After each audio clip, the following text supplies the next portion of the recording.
So this is the question from 2025 JE Mains paper. And before we begin, let me just uh, tell this the most softest way from my end. In fact, I don't think there is any softer, even softer way from that's possible from my side. This is going to be a really long solution.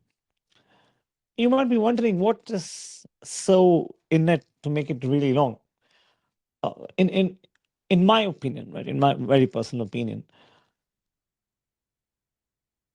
see, I'm not a subject matter expert. I'm not a physicist for that matter. I'm not even a JEE mains expert. But what I'm trying to say is the whole series here, the complete program is based on the relevance of PYQs and, of course, the concepts that make the PYQs. In that perspective, this is a stunning question, in my opinion. Very stunning question. Each and every graph here has a lot to convey. It has many things that can later be, you know, sound to look like it is based out of these questions in a very distinct way. But all the concepts would actually be based on this, but then it would sound that it is completely a new question altogether. So each and every graph here has to be given its own weightage, and we'll try to do justice to equal justice to all the graphs. Okay.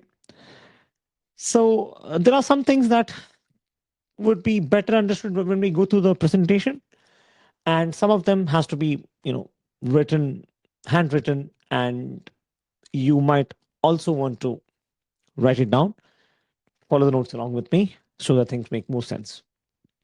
Okay. Right. So give me a second, let me just go through a couple of more things.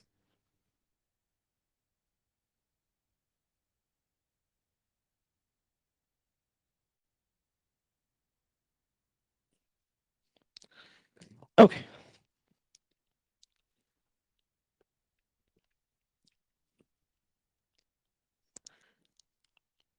So we've been given four graphs to find what is one dimensional motion. So we first have to understand what one dimensional motion is. A motion is said to be one dimensional if a particle moves along a single straight line so that only one spatial coordinate is sufficient to describe its position at all times, either along x or along y. So, those who are here for the first time, perhaps those who are starting this program in 2025, this would be your first question in the complete series of solutions, right? So, I assume you're starting with a fresh book. And of course, the index has followed as we said the reference section. So I would actually suggest that you can make a note of these things because this would help you a lot in answering the statement one, statement two type questions. Oh, I think you already have gone through the introductory video, so that shouldn't be a problem. But I would suggest that you make a note of these. Okay, right. Now, in one-dimensional motion, physical quantities such as position, velocity, acceleration, or phase. I have taken phase here very specifically because the first graph is based out of phase. Well, usually you don't find these definitions included in phase included in these kind of definitions. So in one-dimensional motion, physical quantities such as position, velocity, acceleration, or phase are single-valued functions of time. Now, this is one particular thing which will need a significant amount of understanding, which demands significant amount of understanding about the concepts of relations, limits, continuity, and functions. Okay. Now, to cover all of that in this solution is going to be it's a really painstaking effort, both from my end, your end as well. So I don't think that's good enough to do that. So having said that, it goes without saying that there will be a definite amount of, you know, not understanding things throughout the solution, even after we follow the notes till the handwritten ones. There will be certain amount of things that certain amount of concepts that we are not familiar with that you need further clarity in, and all of that cannot be solved in one question alone.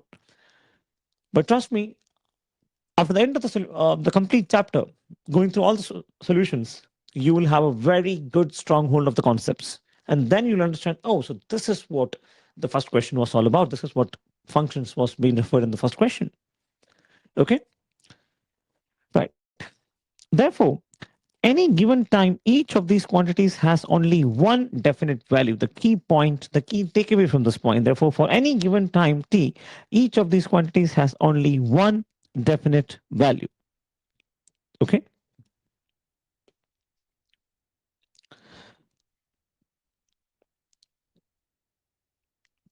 As a result, the graphs plotted with the time on the horizontal axis. Exactly, I'm trying to take you through the problem alone. That's why all the definitions are merging back to graph. The first paragraph had a reference to phase because the option here had a phase in it. The second paragraph is actually about definite values, only one definite value, because the whole graph is about finding which graph satisfies that condition. The time on the horizontal axis, such as position time or velocity time graphs, must not show more than one value of a physical quantity at the same instant. Let's read that one more time if you have written this along with me. As a result, graphs plotted with time on the horizontal axis, such as the position time graphs or the velocity time graphs, must not show more than one value of a physical quantity at the same time. Doesn't make sense? I understand that. Please be patient. We'll go through a couple of diagrams and then things will become really clear to you. So this is a pictorial representation of one-dimensional motion. There's an object here which is moving along the positive x and the positive, or the positive or negative x, could be along positive y and negative y as well. And at every time instant of time, t1, t2, t3, and t4, it is either moving away from negative x, or is it moving, or so it can either move away from x like this, or it can move away from 0, or it can move away from 0 towards x, negative x, or it can move towards 0 from positive x, or it can move towards 0 from negative x. This is how we specify the directions. Okay. And at every instant of time, there can be only one corresponding position and one corresponding velocity and one corresponding acceleration. At every instant of time, there can be only one position, one corresponding velocity, and one corresponding acceleration. At every instant of time, there can be only one corresponding displacement, corresponding velocity, corresponding acceleration. One more time, please. At every instant of time, there can be only one corresponding displacement, corresponding velocity, and corresponding acceleration for this particle. Okay?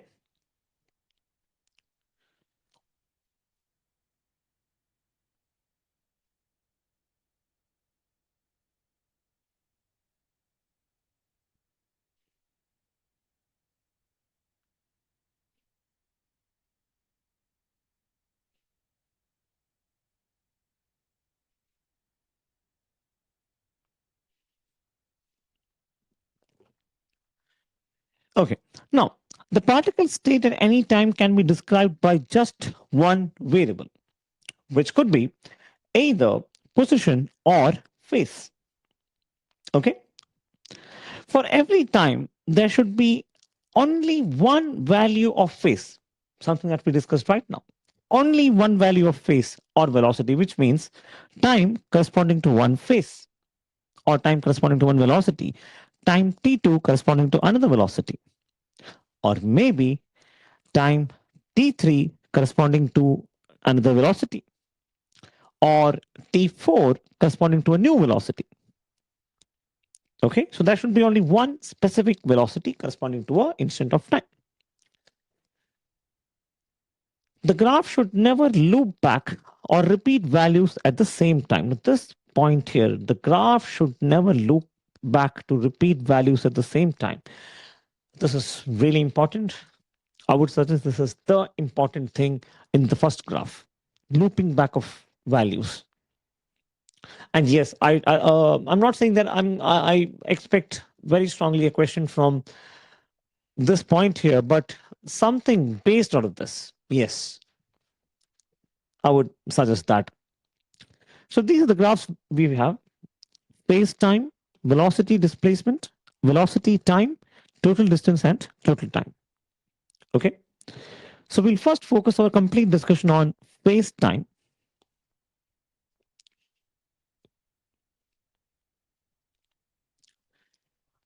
Now, what is this graph showing here? It is showing the plot of phase versus time. So even though phase is not itself a position, if it smoothly increases over time, and if it's used in a function like x of t is equal to a sine of phase, right? Sine argument phase, the resulting motion is a one-dimensional motion along a straight line. Okay. So yes, this graph actually corresponds to motion in a straight line, motion in one dimension. Now we'll have to spend some time to understand what this graph is actually about. So we will be given a straight line graph. X-axis is time. What is the y-axis? It is phase. And the actual curve here is a line that starts below zero here, and it is increasing steadily upwards. Okay? It is increasing steadily upwards. Now what we'll do is we'll read this graph as an equation. See, what I'm trying to do here is I'm trying to, you know, take you through the process of understanding a given graph and trying to make sense in a mathematical and a physical way out of these graphs. Okay. Yes. See, I do understand that you have a lot of questions here. Perhaps only questions, and that all of them would not make sense. It wouldn't make sense to answer all these questions right away in the first solution that you're watching. One of the side effects of one of the negative effects of reverse engineering. so so please bear with me. Please follow the solutions with utmost patience. Trust me, the process will definitely be rewarding you with concepts that will stay with you for a very long time. Okay, not just for a JEE means, even beyond that. Now, given the equation of a straight line, if we compare that with the standard graph, which is y is equal to mx plus c, so we're going to compare the straight line that we have in this option A to y is equal to mx plus c. Now, if we substitute these quantities, what we actually get is, instead of y, we have phi, the phase, mx, omega t plus c. The slope here is omega, right? And c is the phase at t is equal to 0, which is the y-intercept, although not this graph. It's a different graph. So if we compare these two graphs, that's what I'm trying to do here. Y is phase. I hope that makes sense. X here is time. And run and rise, or in other words, the slope here is omega. Okay? Mathematical equation of a line, comparing those two with a given chart. Now, what does this graph show here? The given one. The graph is a straight line, of course, and it is increasing uniformly with time, which means y is increasingly with respect to time, phase is increasing with respect to time uniformly, and the slope is constant, which actually means uniform motion. The slope is constant. Now, when we say the slope is constant, it means constant angular speed. The line starts below zero. Very important. The line starts below zero, which means the y-intercept is negative here. And when the y-intercept is negative, it means that at t is equal to 0, the phase is already negative. Oh, sorry, the phase is negative, which indicates that the oscillation has already started in the past. And now you're like, what is oscillation? Please, please bear with me for some more time. C less than zero, it means that the phase is already negative. It actually has to do something with this diagram here. This is time t is equal to zero, and this is the amplitude. This height is the amplitude, and this represents the portion of the wave before t is equal to zero. Okay, that means the oscillator had already moved part way through a cycle, or maybe less than a cycle, before the time began. In simple words, you started your stopwatch late. That means the system was already oscillating before we began measuring. So, say for instance, this was here at t is equal to 9 a.m., and this swing is here in say t is equal to 9 1 a.m. I do understand it's not a practical example, but just trying to make a rough example here. So 1 minute later, the swing has moved from say this position to this here. But then the observation started only at t is equal to 0. My bad. The observation started t is equal to 9 1 a.m., which means this 9 t is equal to 9 1 a.m. is actually t is equal to 0 in physics. So this is where the actual observation starts, if that makes sense. Okay? Right.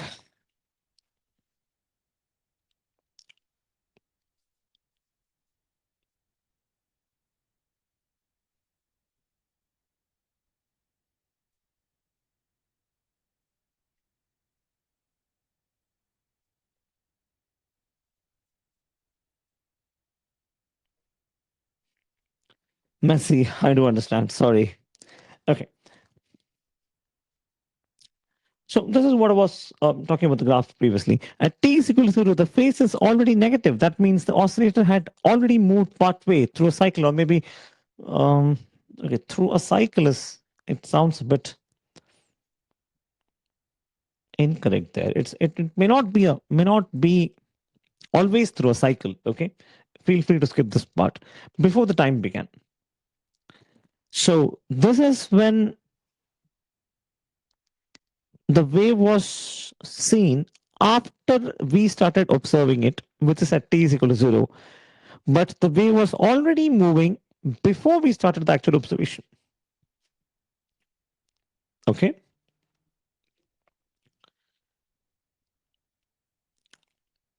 Now it's becoming overwhelming, right? I do understand phase, oscillation, all of this in the just first question of 2025. Yes, I do understand. It's a bit difficult to follow.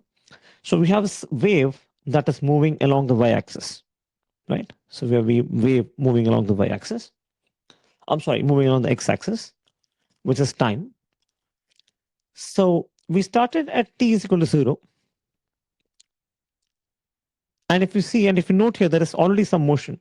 And after at t is equal to 10, the wave has progressed towards the positive x-axis. So the actual observation is happening only after t is equal to 0. But what has already happened is some amount of previous oscillation before that. Okay. Now, does phase describe a motion along a straight line in reality? Yes. In oscillatory motion, like simple harmonic motion, phase is the internal parameter that determines. My bad.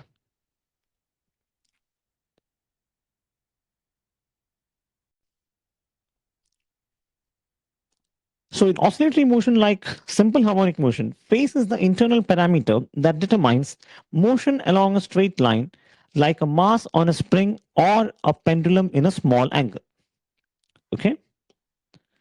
So, Say, for instance, if you use the formula x of t is equal to a sine argument of phase, well, this is in particular a sine omega t plus phi 0, then the actual motion x of t will always happen along a straight line, even if the phase itself is rotational, the analog from circular motion.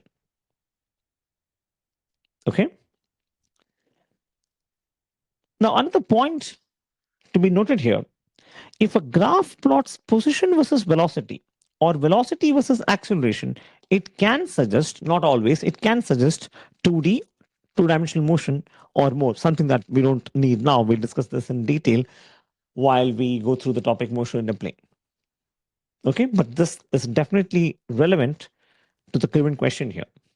So, yes, the first graph here, it makes sense. It is a one dimensional motion. Okay. Now, what we'll do is we'll also write down a couple of things along with this right away. All right. Now, while we're going through the handwritten solution here, I would actually suggest that you please start making notes along with me if you haven't done it so far. Okay, so very humble request. Now here we'll focus more on the physical side of the graph here. Of course, a little bit of the mathematical parts as well. So the graph one has positive y, positive x, negative x, and we have a graph that starts below the origin. As you're thinking right now, this is exactly how we will be reading every graph based question hereafter. Understanding what is the y-axis, the x-axis, and then to read and interpret the graph. Okay. Now, since the y-axis is phase and the x-axis here is time, the graph originating below the origin along the phase, it means the phase is starting from a negative value here, and it is linearly increasing phase. Okay.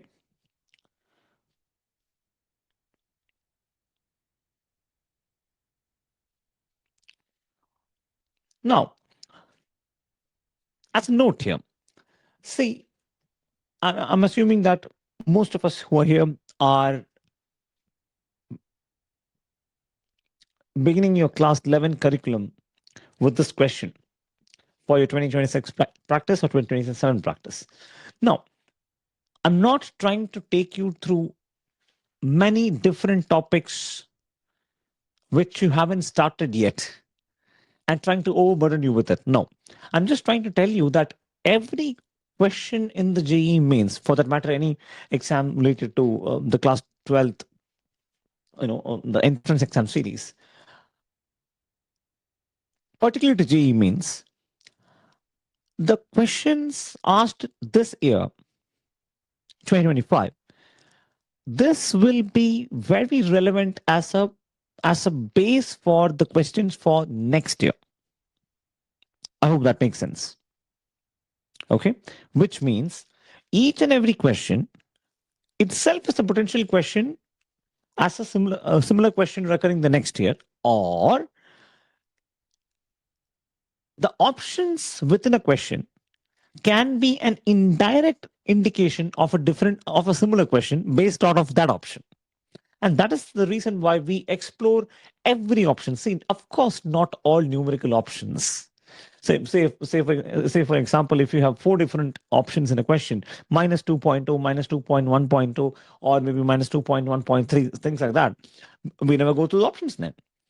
But when the problem statement given in the options has a physics to it, or has a possible angle of physics to it, we will have to explore it. That's why that justifies the detailing of every graph here. It's not that I'm trying to spend an hour for a question that could be solved otherwise, could be explained otherwise in 5 minutes. No, the purpose is to make sure that you just don't get the answer correct, but rather you understand the physics behind it, and of course make yourself better prepared for a question based out of that. Okay, so let us write this down and read this along with while we are watching it. So x of t is equal to a times sine omega t plus phi 0. I'm pretty sure you will now be able to recall what this is. X here is, yes, based on your class 10th oscillations, we have x of t is displacement, a here is amplitude, and sine omega t plus phi 0 is what we call as the instantaneous phase. Even though x of t can oscillate, sine omega t plus phi 0 can keep on either increasing or decreasing. This is similar to angle traced by a particle executing circular motion. Particle oscillates between 2 points, but the overall angle increases. What does this mean? This means that the particle is actually restricted between negative A and plus A, say over a simple pendulum here. But the overall angle theta that is executed, measured from the mean point, it will keep on increasing. I'm deliberately not giving you explanations in detail because I just want you to have, a superficial, a touch of the superficial concepts in the chapter. To put it in simple words, I would say I just want you to get acquainted with these words. Don't go much in detail. Just be acquainted with the concepts mentioned here. These, getting this acquaintance will help you a lot when you do questions in the coming chapters. Okay, so tiny bits of pieces here and there, and then purely like a puzzle. And when we complete the fourth and fifth chapter, you'll be like, wow, all those puzzles would start completing, start solving on their own, and make a very clear picture. Okay, right. Now phase is actually, it has two components here: omega t plus phi and phi 0. Now theta is equal to omega t plus phi. When I say theta, I mean the argument of sine here, which is argument of a sine theta here. So theta is omega t plus phi, and we have another term which is phi 0. Both of them are usually represented by the same word phase, which actually creates a tiny bit of confusion, I would say. Now we need to understand what it actually means.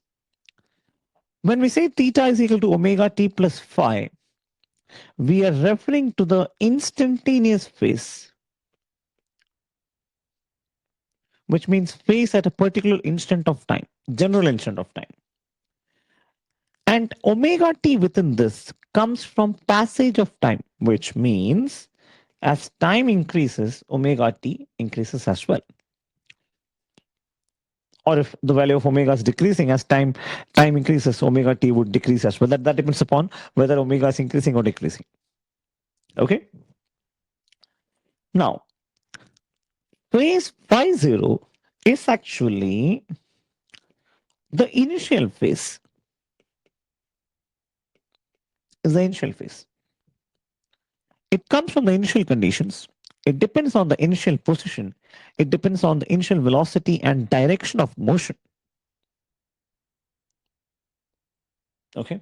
Now, if I had to give you an analogy with this, the instantaneous phase is like the marks you score for your practice test for class 11th topics: motion in a straight line, motion in a plane, loss of motion, work energy power, gravitation, rotational motion, things like that. Initial phase is the marks that you have scored in your class 10th that you start the program with. Okay. And the concepts, your strength of your concept at that level. Hope that makes sense. Now, omega t, it relates how much the clock hand has moved since we started the motion. Okay. Theta, where the clock, theta represents where the clock hand already was when we started watching. My bad, this is not theta, this is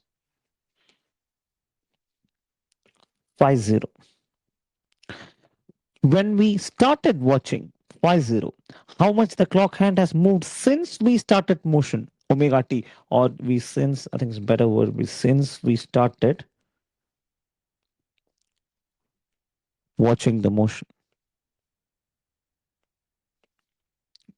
Okay. Now, y axis is phase, x axis is time, y here is equal to theta, which is the instantaneous phase, and this instantaneous phase theta is written as omega t plus phi 0, which means we're actually writing this as compare this to the equation y is equal to m into x plus c. Then we have theta is equal to y is the phase, x is equal to t, x is time, and c is phi 0. Okay, so let's just compare this one more time. Y is equal to mx plus c, right? Theta is y, x is t, and therefore, what is m? M is omega, and what is c? C is phi 0. What is omega? Omega is the angular frequency of the motion. So the gradient of this line, the gradient of the curve is omega. And what would that mean? So say this is theta 1 and this is theta 2. It is very clear that theta 1 is less than theta 2, which would actually mean tan theta 1 is less than tan theta 2, which means slope of the first graph is less than slope of the second graph. Less slope or gentler slope means omega is small, which means the oscillation is smaller. Sorry, the oscillation is slower. M2 is the slope 2, which means the slope is steeper, omega is large, and therefore the oscillations are happening faster. Say from t is equal to 1 to t is equal to 2 seconds, the bob was here, it made up till here, and it moves all the way back to this. So it started from O, it moves to A and comes to minus A. But during the same time, t is equal to 1 to t is equal to 2 seconds, the bob started its position here, it moved here, it traveled all the way back, it traveled all the way back again, and it traveled one more time. This would make it faster oscillation. Okay. Now we need to understand what does this actually make a difference in the mathematical angle. Omega if is equal to pi radians per second. For example, if t is 1 second, if the initial phase is pi seconds, if the initial phase is pi radians, I'm assuming here that when we started the observation, initial phase phi 0 is 0 radians. Then we have t is equal to 1 seconds, phi is equal to pi. And if the angular frequency is pi rad per second, then phi will be equal to pi. At t is equal to 2 seconds, it will further increase by a value of pi, which makes the instantaneous phase at that point equal to 2 pi. At t is equal to 3 seconds, another pi is added, which makes it 2 pi plus pi, 3 pi.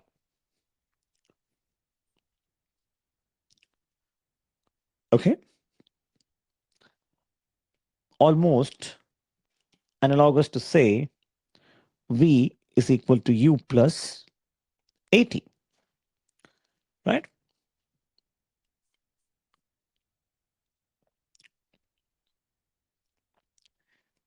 to summarize this, phase versus time, theta is equal to omega t plus phi 0. This point here is phi 0. At t is equal to 0, so if you substitute the value of t is equal to 0 in this equation, omega t becomes 0, omega t is 0, omega times 0 is 0. So this becomes omega 0, theta is equal to 0 plus phi 0, which actually is phi 0. So what is phi 0? Phi 0 is the value of theta at t is equal to 0.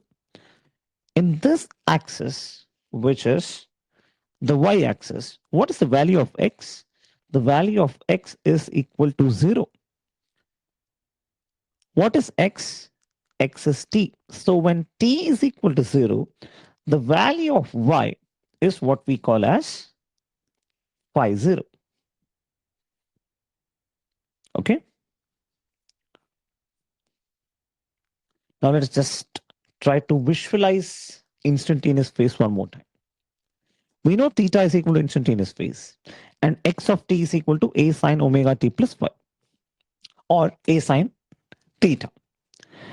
If phi is equal to 0 and if t is equal to 0, say phi is equal to 0 and t is equal to 0, which means we're going to make these two values as 0 here, right? These two values of 0.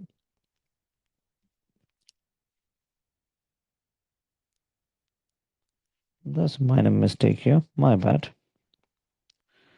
This means this expression is equal to a sine. What is t? T is 0. What is phi? Phi 0. Sine of 0 plus 0, which is sine 0. What is sine 0? Sine 0 is 0. So that becomes 8 times 0, which is equal to 0, which means the pendulum is now at x is equal to 0. Now you're like, okay, 50-50. But we're going to make it to 50, 100, right? Okay, let's do that. Now,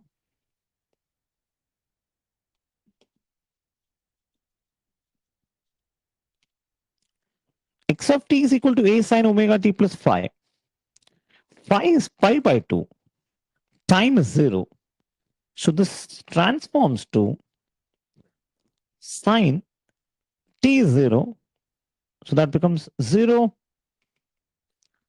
sine of 0 plus pi by 2. 8 times sine of 0 plus pi by 2, which is equal to 8 times sine pi by 2. And what is sine pi by 2? It is 1. So that is equal to a. Which means in this figure, maybe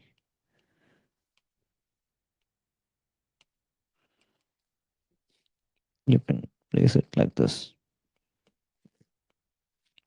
so that you understand that the motion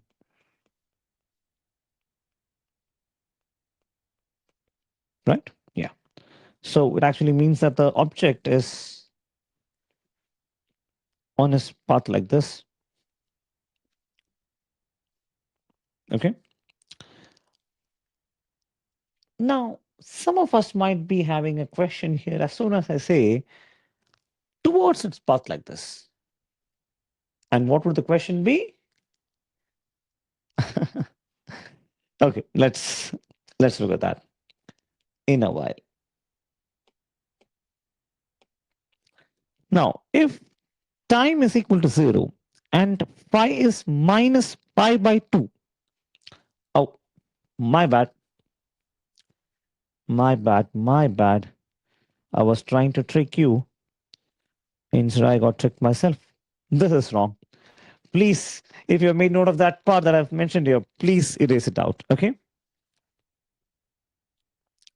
I was trying to say when t is equal to 0, when we started observing the motion, it was at this point, a is equal to x. Now, when we started observing the motion, it is t is equal to 0 here. And phi is equal to minus pi by 2, say.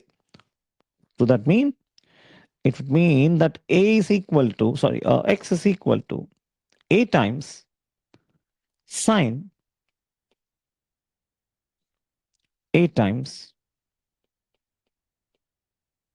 sine omega t 0 omega into 0 plus phi, which is minus pi by 2, which gives you 8 times sine minus pi by 2. Sine minus theta is minus sine theta, which is 8 times minus sine pi by 2. Sine pi by 2 is 1, so this is minus a, which means while we started to observe the motion, the bob was not in these positions. It was rather at x equal to minus a. Okay.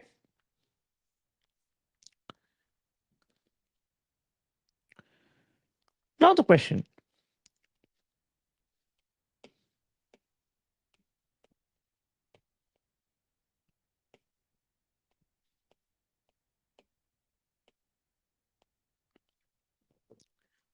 what can we infer from this value? If phi is equal to pi, let me just write it down for you. This would be 8 times sine omega into 0 plus pi, which is 8 times sine omega into 0 is 0 sine pi. Sine pi is minus 1 raised to n, which is minus 1 raised to 1, which also gives us minus a.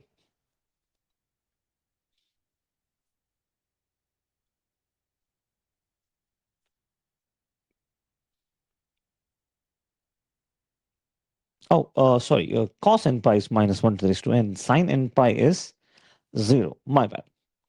So this gives you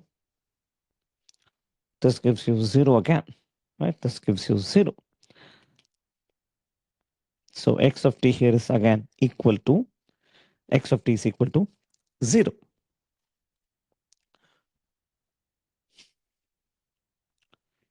Okay, so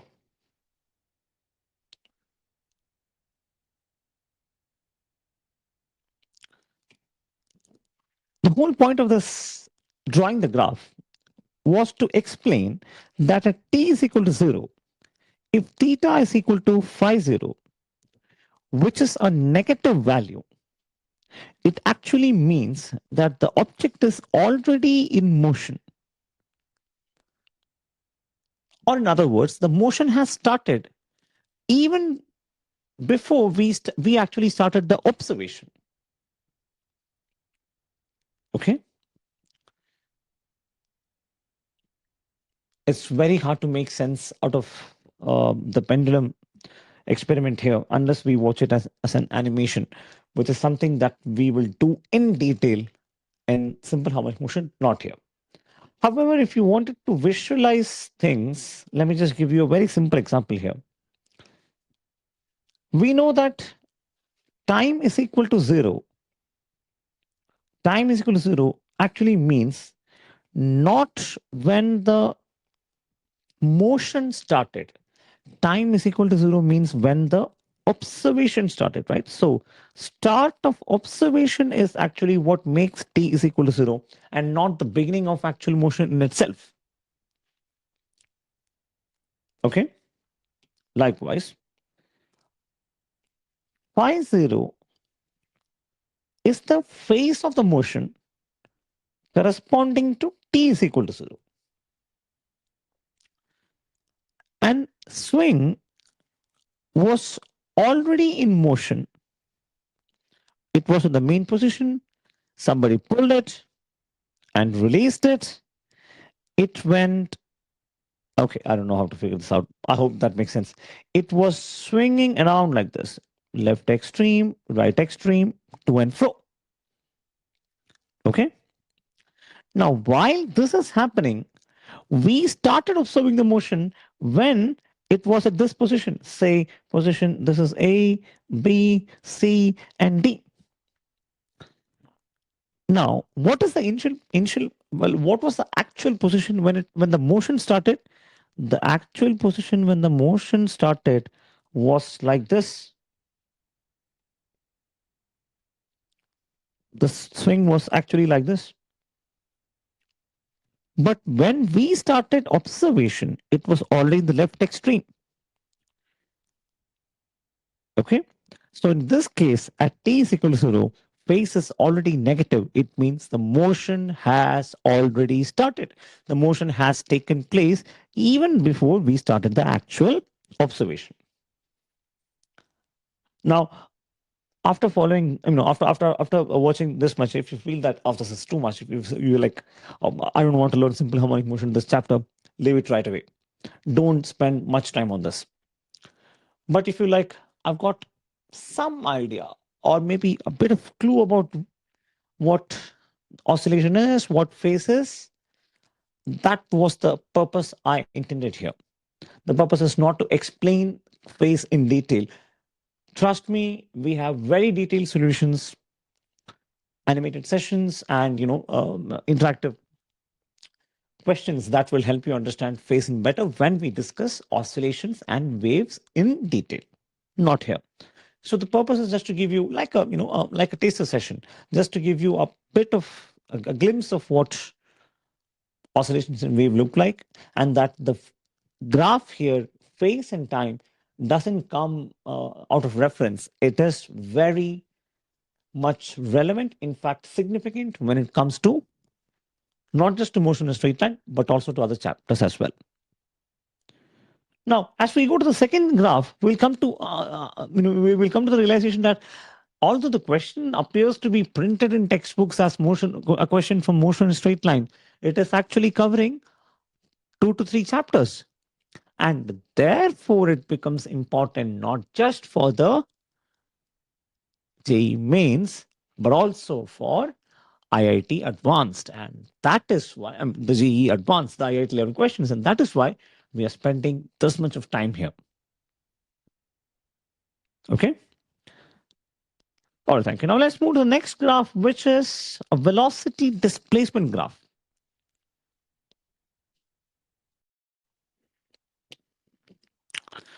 So now let's, before moving to the second graph, let's quickly revise what we discussed for graph one. So this is the summary, displacement, comparison with the graph. And we came to the conclusion that graph A does represents motion in one dimension. Now moving on to the second graph, velocity displacement graph this time, a circular curve. So what does it represent? It represents a circular Vx graph, right? Which is centered at this point, origin, x is equal to 0 and v is equal to 0.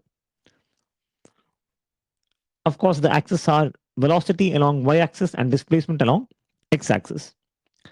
And geometrically, a circle centered at the origin will be having the equation x squared plus v squared is equal to r squared, where r is the radius of the circle.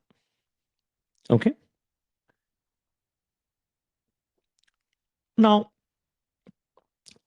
see this graph that I've, of course, this is AI, and this is incorrect with reference to the given question here because it is geometrically center is at the origin, not this one here.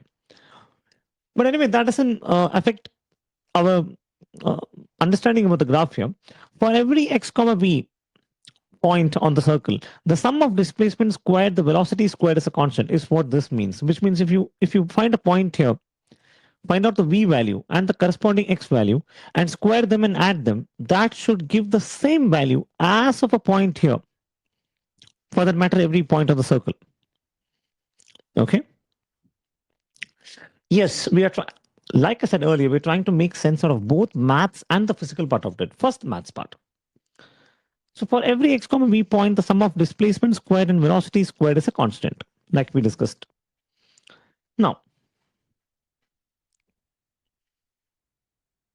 a circular phase space diagram. When I say phase space, it is not velocity displacement here. We're talking about a separate concept altogether. A circular phase space diagram is the signature of uniform circular motion when projected into two variables. Yes, again, we are now discussing chapter number 2, which is motion in a straight line. Therefore, making sense out of this would be really difficult. But then just make it into your note that a circular phase space diagram is the signature of uniform circular motion when projected into two variables. Okay.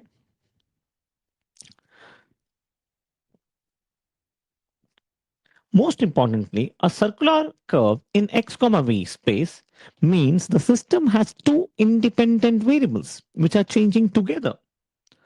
And what would two independent variables changing together means? That the motion is not happening around in a one dimensional plane. It is rather taking place in a two dimensional place. Oh, sorry, two dimensional space. Now,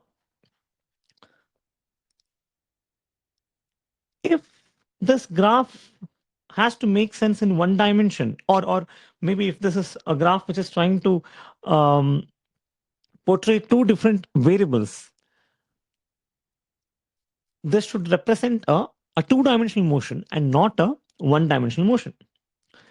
A circular curve in x comma space means the system has two independent variables which are changing simultaneously, right?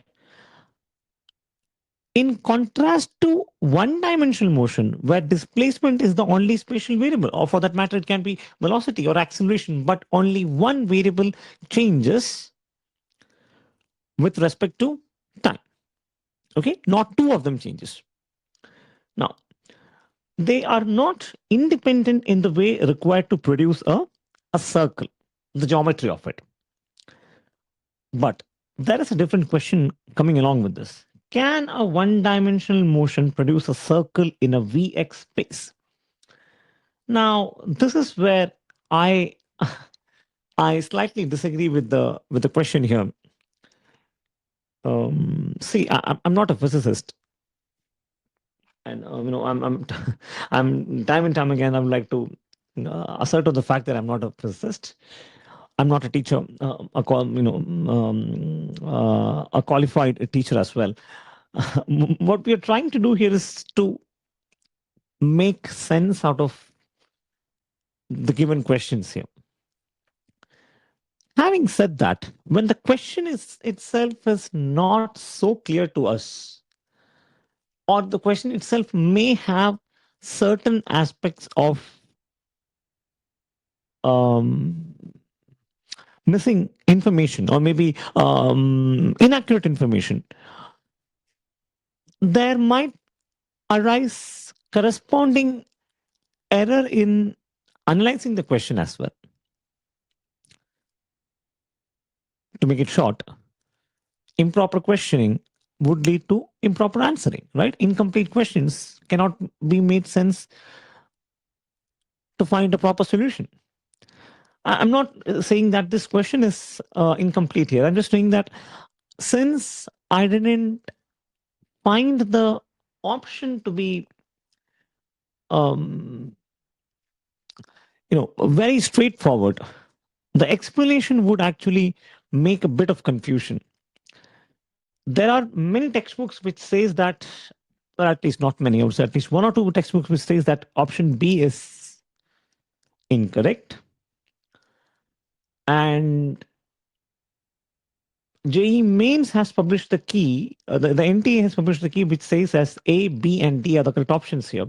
So definitely we will have to go with what the NTA says, because finally they have the authority conducting the paper and they have the authority to, to say which option is correct and which is not. So I would say this option is, in my opinion, I would say it would have been better not to include this graph at all. Why? I'll just take you through that. See, a one dimensional motion can actually produce such a curve when we discuss about the topic simple harmonic motion. For instance, if we consider the simple harmonic motion of a spring mass system, where x of t is a cos omega t, given by the graphical representation here, cos 0 is 1, is 0. Yeah, so we have x of t is equal to a cos omega t. Differentiating this will give you v of t is equal to minus a omega sine omega t. Sorry, yeah, minus a omega sine omega t. So this is cos omega t. Differentiating this equation with respect to time will give you a omega sine omega t, right? If you want. And in fact, I suggest, very strongly suggest, please make a note of these graphs as well. Now we know that A is the amplitude and omega is the angular frequency that we discussed in the previous graph.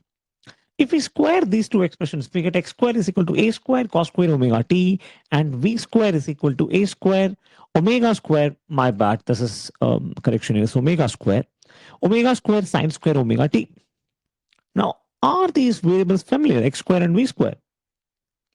Exactly, that's what we have in the graphs here, which is the corresponding y-axis and the x-axis. Now, if we divide these by a square and divide x square by a square and v square by a square omega square and add them, what we get is, my bad, x square by a square plus v square by a square omega square is equal to 1. Is this equation familiar? Well, we just noted that this equation, the given in the circular graph, is actually x square plus v square is equal to 1, and not x square by a square plus v square by a square omega square is equal to 1. So there is a minor difference here. Well, what is that? What does it convey? What kind of equation is this? This is actually not the equation of a circle. This is in fact x squared by a squared plus y squared by b squared is equation of an ellipse and not of a circle. Okay. Now, why is it an equation of ellipse? Because we have the equation, the mathematical form is x squared by a squared plus y squared by b squared. So if we compare this to the equation of an SHM, we have x squared by a squared plus v squared by, my bad, this is v squared by a squared omega square, and this here is a, and this much portion here is b, right? So what is this b equal to here? This b equal to a omega, and a here is equal to capital A, right? Yeah, so exactly the major axis and the minor axis.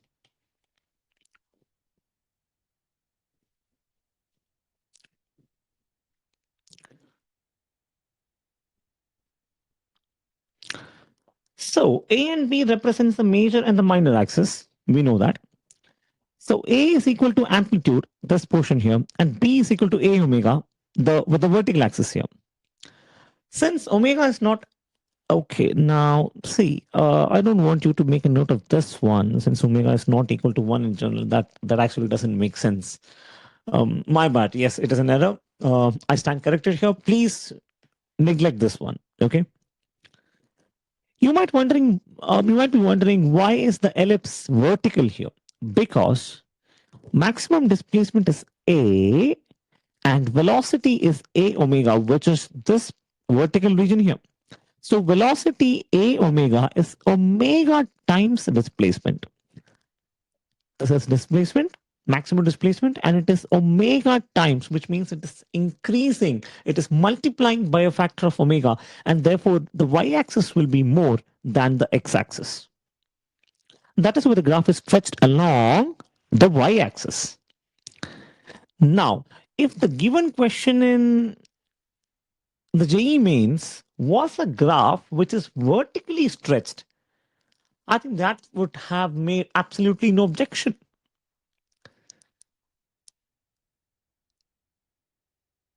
Now, see, now I've given you the logical proof for my thought here. But exactly, we can't. We are none to question the authority of NTA. Having said that, there is another thing that I would like to add here.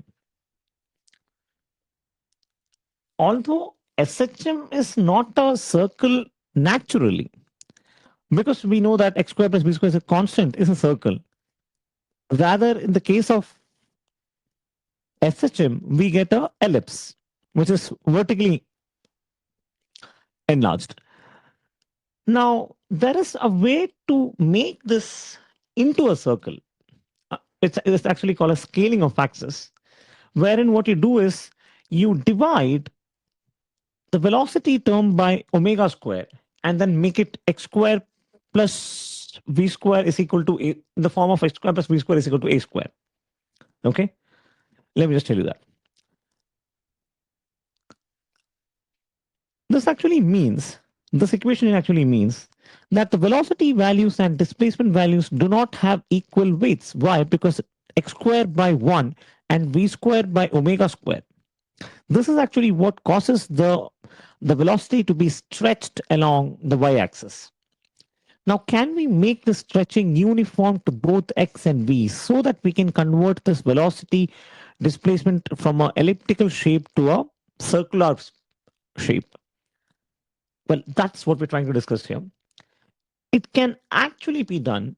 In fact, the graph which is stretching in one direction as an ellipse can be made into a circle by choosing a different set of axes, which is what we call as scaling of axes.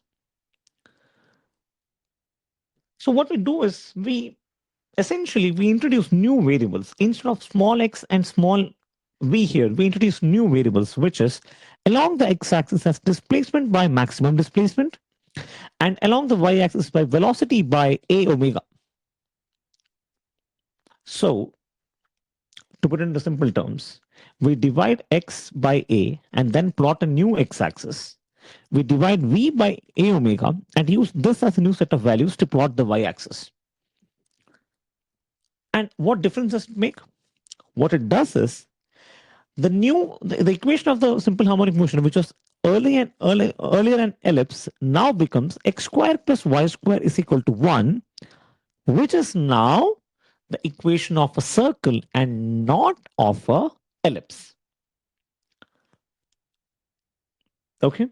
And why is this mathematically valid? Because we are dividing the displacement axis by a and dividing the velocity axis by a omega. Both the axes now reaches the limit of plus or minus 1 along x and y axis, and they have equal lengths for the circle.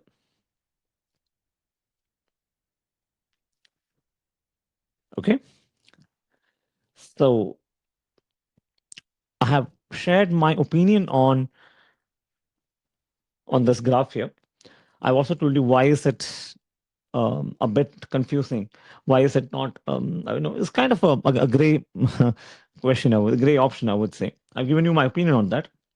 Now, before we go to the next option, let us have a quick review of what we discussed so far. And if you have not written any notes so far, please make at least note of the summary here. Equal weightage, x and y, x and v, circular representation. Simple harmonic motion is one dimensional. There's only one spatial variable. So we have simple harmonic motion xt vt, adding these two equal to 1. This is an ellipse and not a circle. How can ellipse be made a circle? By choosing the concept of scaling. What is scaling? Dividing the axis, creating a new axis, then defining it, then drawing the graph, which gives us a circle. Therefore, x and y now become, the xy graph now becomes circular in nature, which matches our option. Okay. So, well, it's up to you to decide if this is correct or incorrect. Well, in my opinion, I would suggest that you go through the NTA website again and go to the official key again. See, because to err is human. I might also have gone through and I made a error in going through the key. Please go through the key. If you find it different from the answer that I've given, please reach out. I'll make the necessary amendments. Okay. Now, so yes, I would say this is NTA says this is correct for sure. I would partially agree with that. Okay. Now, having said this, there is another argument which might come to our mind regarding the vertical projectile motion. Now, those who are here After completing the second chapter, you might be wondering, isn't that a typical graph of a vertical projectile motion where velocity has both positive and negative values at the same displacement, right? I would like you to pause the solution here, go through that concept in detail, take a random value, say velocity is 30 meter per second, calculate displacement at every time interval, calculate the velocity as well, and plot a displacement time graph and a distance time graph and see, uh, check if it comes to, it gives you a circular graph. Now, if it gives you, it clearly indicates that this is a velocity displacement graph of a single dimensional motion, which is vertical projectile motion. Although it is going into the air, there is only one variable changing at a time, that is one dimensional motion. If it is not giving you a circular motion, then it clearly means that there is some problem with the correctness of this question. Okay. So the next part, we will discuss this in two halves. One regarding the vertical projectile motion, and two regarding the mathematical part of this equation again. Okay.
So before we begin the third graph, which is the velocity time graph, I would like you to pause the solution here and try to explain it to yourself.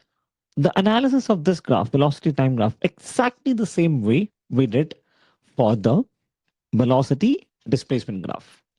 And then try to understand and try to question yourself what kind of data is given to us, what kind of graph is given to us, the y-axis, the x-axis, the mathematical feasibility of this equation, the physical aspect of the equation. Is it actually possible? Is there any graph that is similar to the one given in the ncrt? And what question can we expect in the future based on this? Things like that. Try to ask these questions to yourself. Okay, so pause it.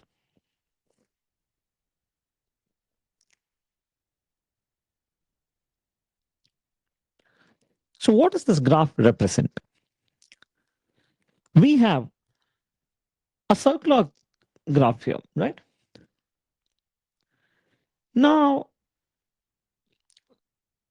this graph, my bad, give me a second. Yeah. So this graph is actually a circle with which has a specific radius, and the equation being t square plus v square is r square. That is x square plus y square is equal to r square, which is the exact equation of a circle. And if we rewrite that equation as v square plus t square is equal to r square as v square is equal to r square minus t square, and if we solve for v, we get two values. One, which is plus root of r square minus t square, and two, which is minus the root of r square minus t square. So if we have two roots for v, what would this imply? So in a circular curve, if we have two values for v, it implies that there are two, exactly, there are two possible values of v, which is there are two possible values of velocity, right? Now, oh, my bad. This is not meaning of two negative values. It should be meaning of two values instead.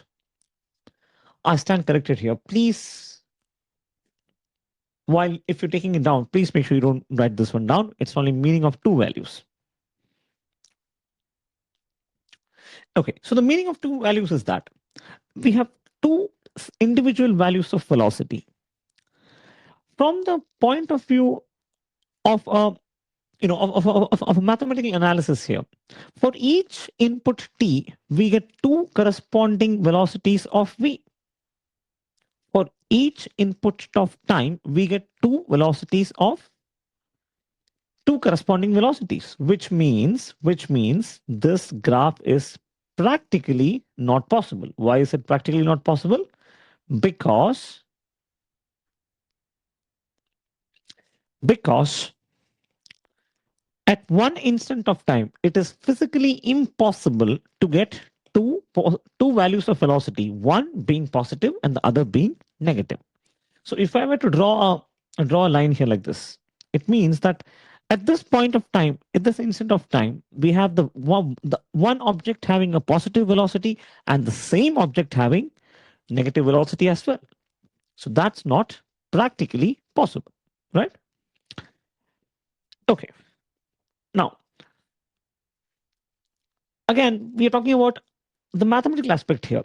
So velocity is a function of time, right? Which means at each instant time, velocity must have only one value. But the given equation here shows that v has both positive and negative value, which makes it not possible, right? Now, some of us might have a question here. Is this graph incorrect? Because it shows time in the negative axis here. So this is time t is equal to 0 and time t is equal to positive. Is it negative? Because we've been given that time is negative, which time can't be practically and physically. This graph is wrong, therefore. It might seem to be correct for the first time. But then if you dive further into the concept of time t is equal to 0, let's see that. We can observe the time goes negative on the left side here, like on the left axis of time here. That's not possible. That's what we're trying to think. And therefore, this graph should be incorrect. But negative time automatically doesn't mean that the graph is wrong. Why? Because we know exactly, we were just discussing the case of the swing there, right? So we know that time t is equal to 0 is not the actual start of the motion. It is rather the start of observation, which means time t is equal to negative 2 actually implies the instant of time which is 2 seconds before the actual observation started. It doesn't mean negative time in its essence. Okay. So plotting this t is equal to negative value doesn't mean that a graph is mathematically inconsistent. It just means that we are talking about those actual instances of motion which was happening before the actual observation took place. I hope that makes sense. Okay.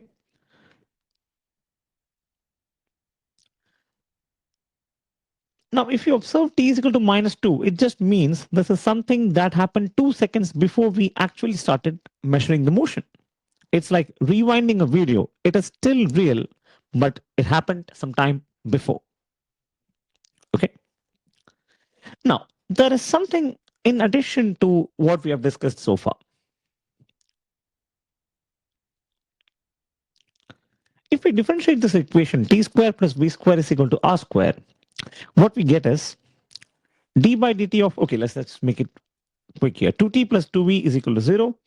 Vv dash is equal to 0. T plus Vv dash is equal to 0. And therefore, v dash is minus t by v. What is v dash? Is acceleration. So acceleration here is minus t by v. This expression makes us think about two different things. One, which is t is equal to 0, acceleration is 0 by v, which is equal to 0. And at v is equal to 0, the acceleration is minus t by 0, which is infinity. In other words, when the graph meets the x-axis, t is equal to 0, or the y-axis, t is equal to 0, and acceleration is 0, I'm not trying to say here this both of them are correct or incorrect. I'm just trying to tell you that mathematically this, if you extract the mathematical sense of the equation, it means this. When the graph touches the x-axis, the time, where y-axis is 0, which is v is equal to 0, acceleration is minus t by 0, which is infinity. Now, when we have such two observations, we should probably think more deep into that. What am I trying to say? At t is equal to 0, acceleration is 0 by v is equal to 0. So these are the 2 points, time t is equal to 0. These are the 2 points where the graph actually meets the y-axis. So the x-axis is 0, x-axis is time. Therefore, time is equal to 0 is in these 2 points. Correspondingly, we have at v is equal to 0. What happens? The graph meets the x-axis. And the graph here, the circular graph here, is meeting the x-axis in two different points, 1 and 2. And in both points, velocity is equal to 0. Okay. Now let's try to understand what these two observations mean. At t is equal to 0, from differentiation, acceleration is minus t by v. So acceleration is minus 0 by v, which is 0. Now acceleration is 0 implies velocity is 0. Does it?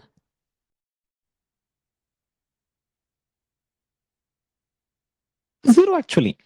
Why? Because velocity at positive r and velocity is actually a value at positive r and minus positive r. So this actually is physically possible. There is no problem with this observation here. To go a bit further, if you observe this graph here, the circular graph here, velocity and time here, at this point, the distance is kept plus or plus r, and At this point down here, it is minus r, where r represents the radius. At radius, time is equal to 0 plus r. Time is equal to 0 here as well, minus r. Okay. And in both these points, what we see is if we draw a tangent at t is equal to 0 in both these cases, what we get is a perfect horizontal line which is parallel to the time, to the x-axis. And when a line is parallel to the x-axis, what is the slope? The slope of that line is 0. What does slope represent in a velocity time graph? It represents the gradient. What is gradient of velocity and time? It is dv by dt. And what is dv by dt is equal to dv by dt is equal to rate of change of velocity, which is acceleration. So when slope is equal to 0, acceleration is therefore is equal to 0, which is perfectly possible. Yes, nothing wrong with that. Okay. So there is no problem with acceleration at time t is equal to 0 being equal to 0. Then what is the actual issue here? The actual problem here is that at that time t is equal to 0, right? The graph gives two values, which is positive r and negative r.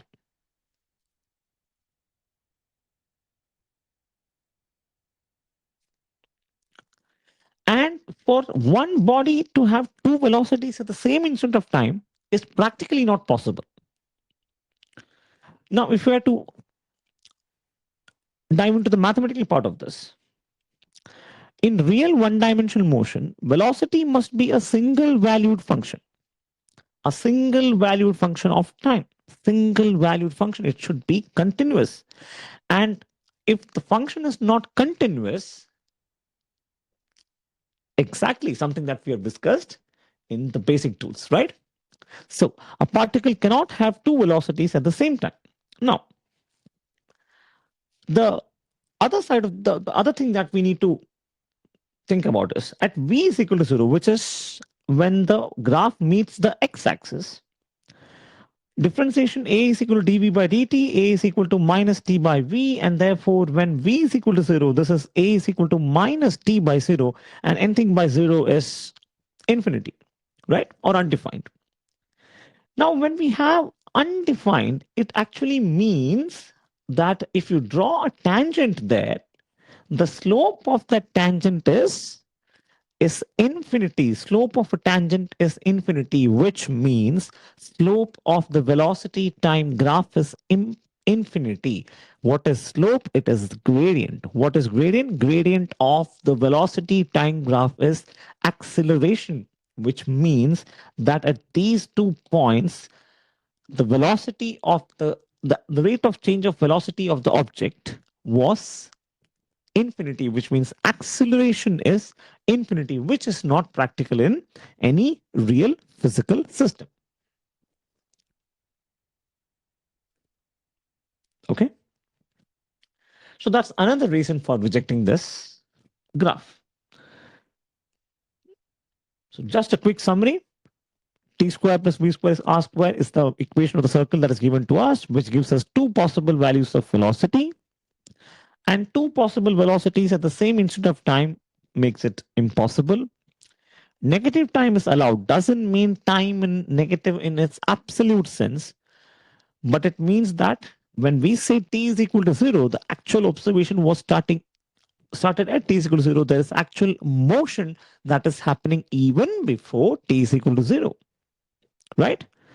And along with this, we have two different problems. One, that if it is a is equal to 0, if a is equal to dv by dt from the graph, we get 2 points where the slope is 0 and the slope is infinity.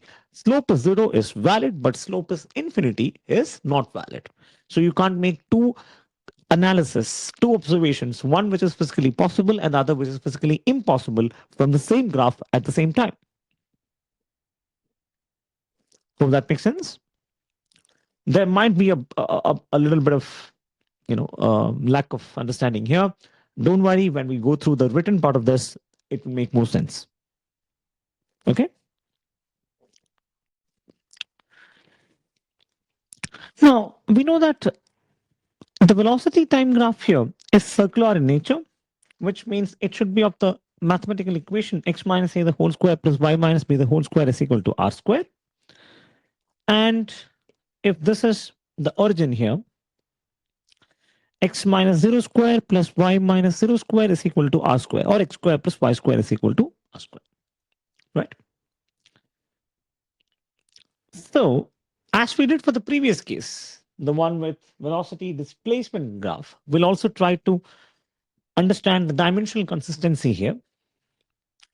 So, we have velocity, which is meter per second, and time, which is second. So, velocity square would be meter per second square, and time would be second square. And since they are not the same, this equation in itself is dimensionally inconsistent. Therefore, this circle cannot represent a physically possible system. Okay. Now,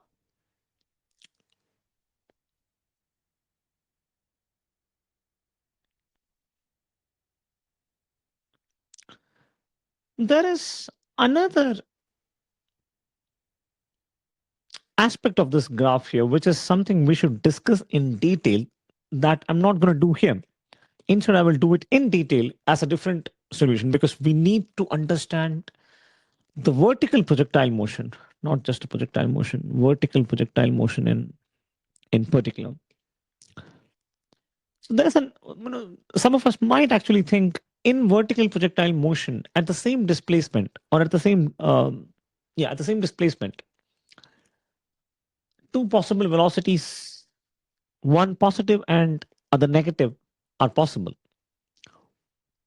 I mean, two velocities, one positive and one negative, which means one positive on the way up going up and the other negative on the way going down at the same displacement as possible is a, is a reasonable thing to argue here.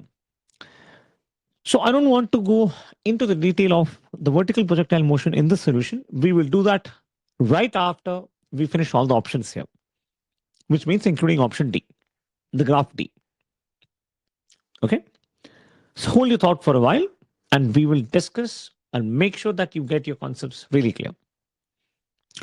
And what I'm trying to do is I'll take you through a practical case, a practical example, and then we'll draw the displacement time graph.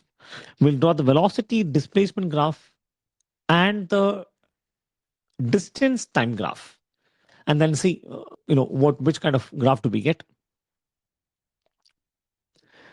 Now, having said that, in this graph, it is very clear that at t is equal to 2 seconds, the object has two different velocities, one which is v2 and the other which is minus v2, plus v2, minus v2.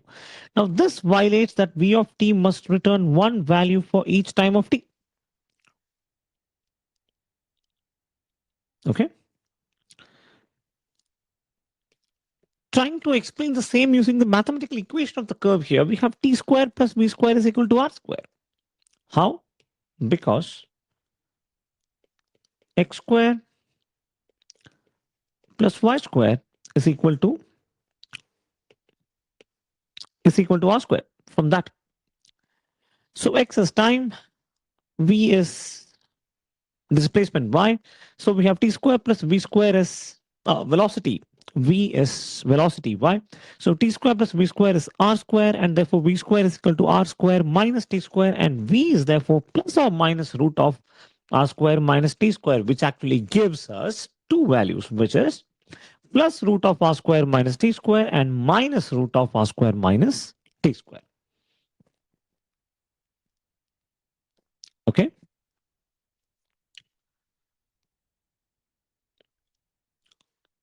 Now, like we said in the previous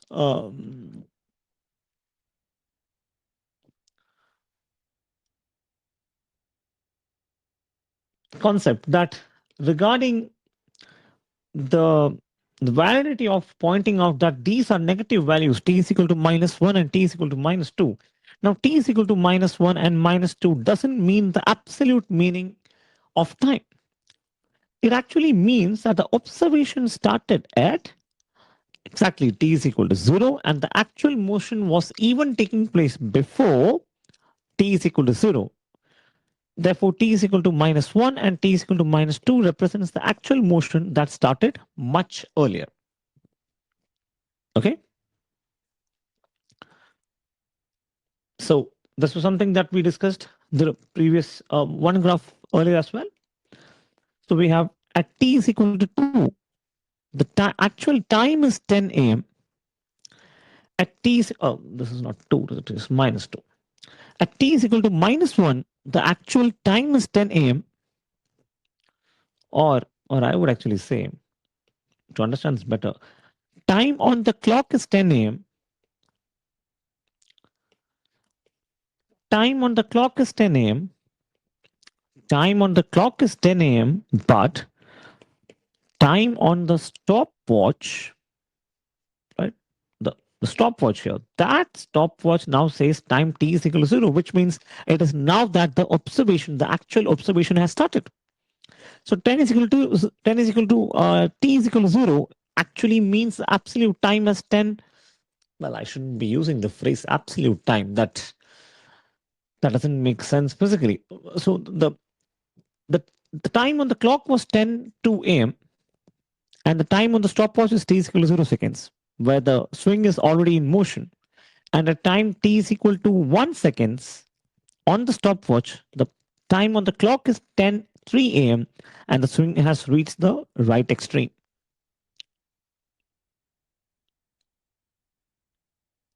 Okay. Right. So this is what I wanted to share you the with the velocity time graph here. So we discussed the concept, we discussed the written part of the mathematical equation as well. And yes, don't worry, I'm going to take you in detail for this one, the vertical projectile motion and how to calculate those values. Okay. Right. So now moving on to graph D. So what we'll do is we'll discuss graph D first. We'll understand the concept and the solution, and then we'll come back to vertical projectile motion. Okay. Let us finish this question first. Yeah, this is, if you want, consider this as an optional explanation. But see, um, when you say if you want to make that optional, what I'm trying to, what the whole purpose of this series here is to make sure that we try to make the maximum sense out of each and every question, every option as well. Okay. So when you say that, okay, we have done three graphs and the next is the fourth graph, and we just skip the optional explanation part for this vertical projectile motion here, what you're trying to do instead is you are trying to skip a concept which is very significant, and it is not out of topic or not out of context, because we are talking about something which is very close resemblance to the given graph here, and therefore it becomes relevant as a potential source for the future questions. So yes, very humble apologies that I'm making you work a lot on just one simple question, but it is not that I'm trying to elaborate every possible options, but whenever it's necessary, I'm afraid I have no other options than to do it. Okay. Please, I really appreciate. See, if you have been following this solution so far, and if you've been writing notes along with me so far, that's the kind of practice we're talking about. That, that habit of not skipping one, that habit of writing down and following every solution, that will slowly build a habit which will make your concepts grow strong. Okay. So please bear patience with me. Let's move on to the next graph.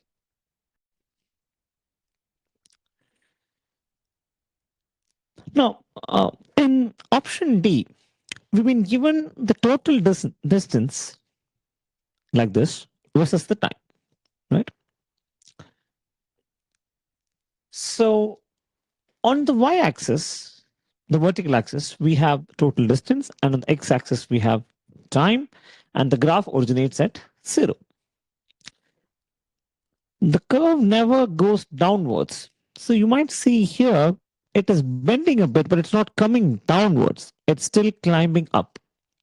The curve consists of segments with different slopes. Slope 1, slope 2, slope 3, slope 4, slope 5, slope 6. Right? Now, for a distance time graph, what does the slope represent? Exactly. Slope of distance time graph is rate of change of distance with respect to time, which is velocity, right? So we'll try to understand the concept of this graph by keeping in mind the slope of the graph, which represents velocity. And I have divided this discussion into 4 different parts: phase 1, phase 2, phase 3, and phase 4.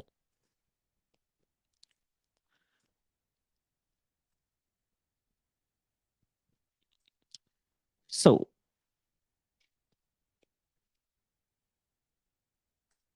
no, my bad. This is not velocity. This instead is displacement. So if you're making a note of this, please do make this correction. It's not velocity, it is displacement instead. So we have phase 1, O to A. Then we have phase 2, which is from A to B.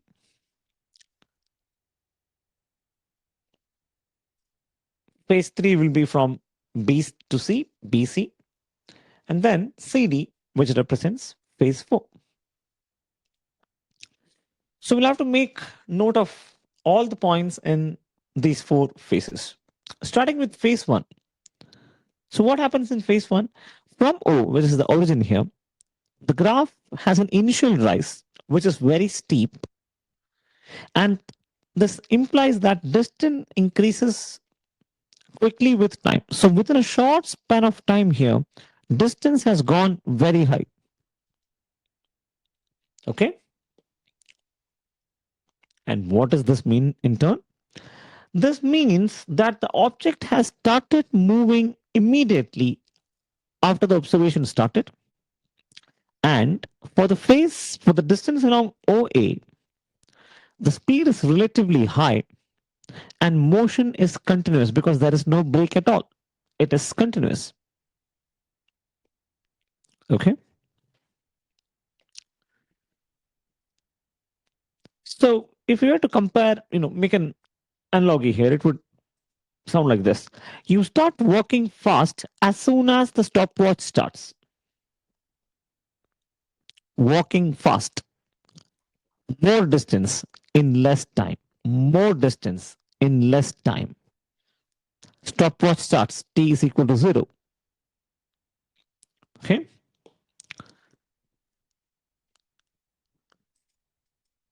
Moving on to AB now, which is phase 2, what we see is a very gentle rise of the slope. Unlike O to A, where it was really steep, A to B is not that steep. It's gentle. The line still rises from A to B. It's not going down, but the steep is it's less steeper. So since it is still rising, the distance is definitely increasing. But since it is less steep, the rate of increase is slow. And what would this mean? This means that the object is still moving, the speed has reduced, and there is no stopping yet.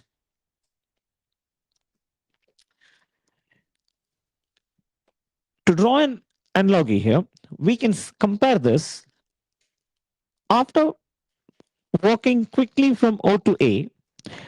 We slow down from a jog to a walk. So O to A, we were jogging, and A to B, we slow down from a jog to a walk. So we were jogging from O to A, and then we just slowed our pace from A to B and started to walk.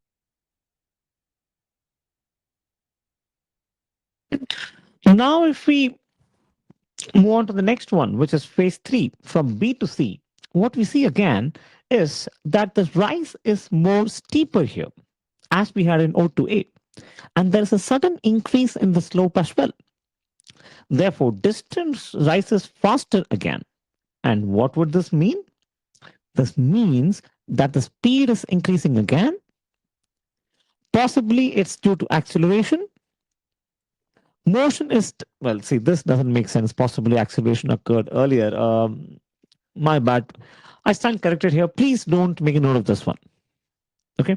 Motion is still in the same one dimensional line. To make an analogy here, we could say that we speed up again after slowing down, meaning 0 to A, we were jogging, A to B, we were walking, so jog to walk. And then maybe from B to C, we started to jog again. We increased the pace, or maybe we started to run again for that matter. Okay, right. So that's what's happening in the graph along BC. Now, the last phase, phase four, from C to D, we see now, see, C to D, some of the textbooks might give C to D as a pure flat line. Some of them might be giving you a less steeper line. Now that the explanation varies accordingly. Okay. Now you know what it means when the line is flat. So if line CD is flat, what would that be? What would that mean? Let's try to understand that. So the phase four is nearly flat. It's nearly flat, or the rise is very shallow, and the line becomes,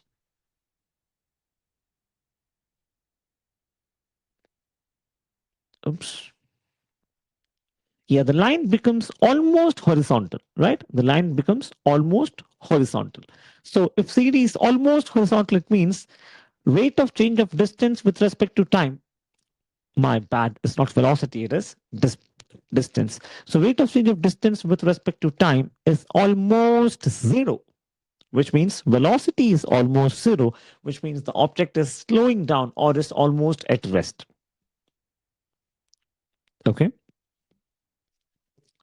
So the object is either moving very slowly if this is less steep, or if this line is CD is almost parallel to the x-axis, parallel to the time axis. It means that possibly the object is at brief rest, or it is becoming, if the line is becoming parallel to x-axis. So if less steep, it is moving very slowly. If it is parallel to x-axis, the object is briefly at rest. Okay. And distance covered is almost constant in this case. Now, if you were to make an analogy here, you almost stop, maybe taking tiny steps. So jog, walk, run, tiny steps. One more time with me. Jog, walk, run, tiny steps. Okay. So this takes us to the summary, which is distance time graph, slope is velocity. Oh, sorry, slope is speed. Steep slope means high speed, gentle slope means low speed, horizontal flat or flat line means speed is equal to zero. So the option D represents higher speed, jogging, lower speed, walking, higher speed, running or jogging again, zero or near zero speed, object is either moving very slowly or is at rest. Which leads us to the conclusion saying that option A does represents what? Represents one dimensional motion. B, I don't personally agree with the with the given graph, and have justified my disagreement with that. But going with the key of JE main, this B is also correct. It also represents one dimensional motion. C is incorrect. D also represents. The correct option would be A, B, and D. Okay. Now, yes, I'm pretty sure that some of us might have problem with the steeper slope here. Let's try to understand that part in detail. Okay.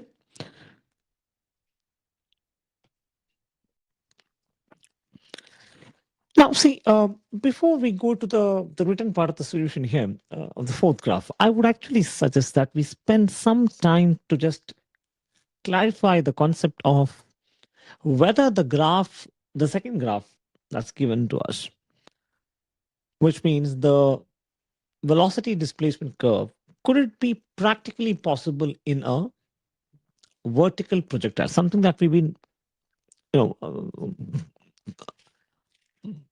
bugged about right the moment we see about we see the question, right? So I just want to make sure that we don't have that confusion anymore. So let's spend some time to understand that part here. Okay. So imagine a setup wherein an ball from the ground is projected upwards, which means it's in a vertical straight line, a vertical projectile, and it is launched from with a velocity of u is equal to 30 meter per second upwards. And we know that acceleration due to gravity will be acting downwards with 10 meter per second square. And of course, the sign of g will depend on the chosen direction. Now, we have not yet discussed motion under gravity. Yes, I do understand that. I'm realizing the impact as well. Now, I would suggest that let's not dive much into the sign convention here. So I'll keep it, you know, at the surface level. But then what's important is to understand the overall nature of the graph here. That's very important. In fact, it's crucial. Okay. So the assumptions, the one I was talking about, the sign convention actually. Upward direction is taken as positive. Okay, that makes sense. Upward is positive. And the ground is taken here as the reference origin. And displacement is measured from this point. It is measured from the ground to all the points above it. And of course, positive is upward is positive and negative is downward. So anything which is acting upward will be considered as positive. Anything that is acting downwards will be considered as negative.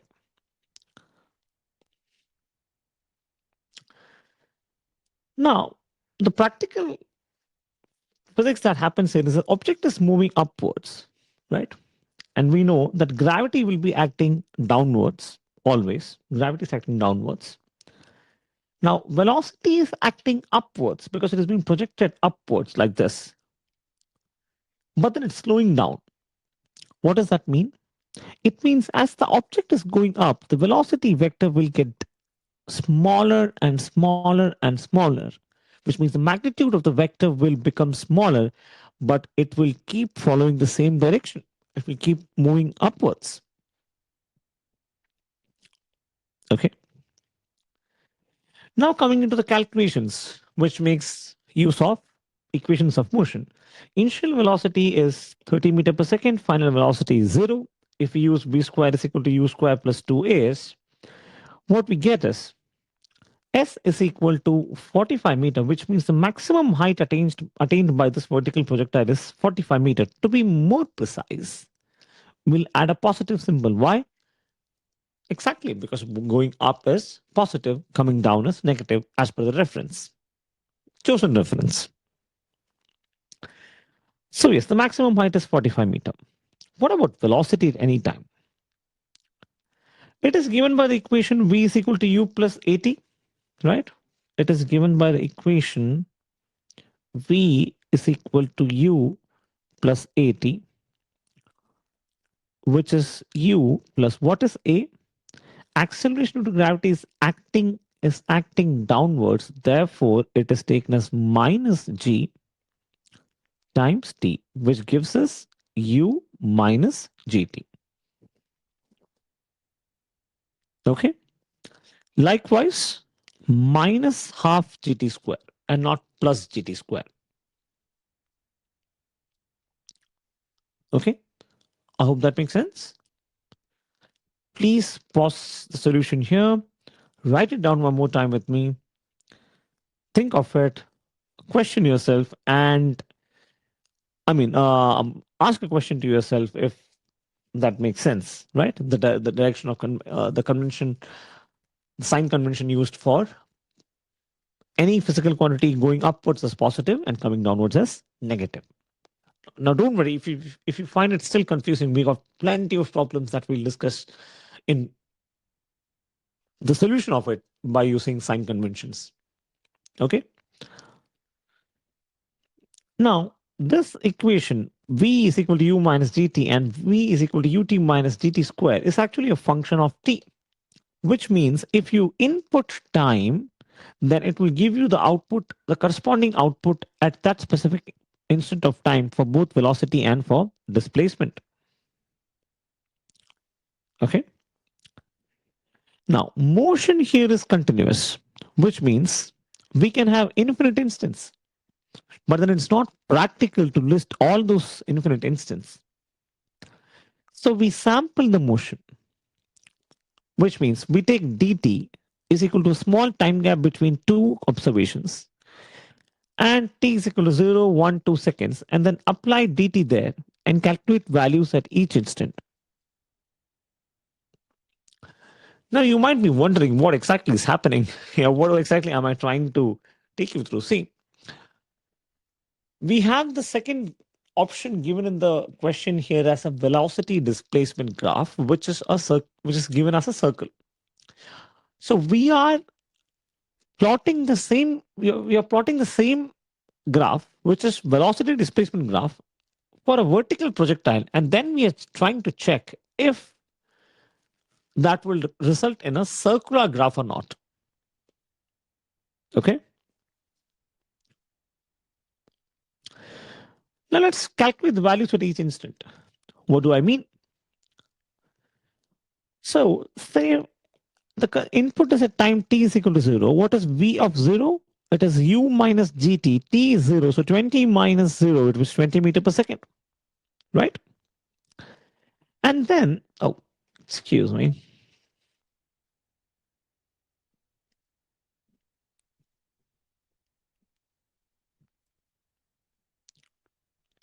When we have t is equal to 0, the corresponding displacement is y of 0, which is half ut minus half gt square. T is 0, gt square, t is 0. So displacement is 0 meter.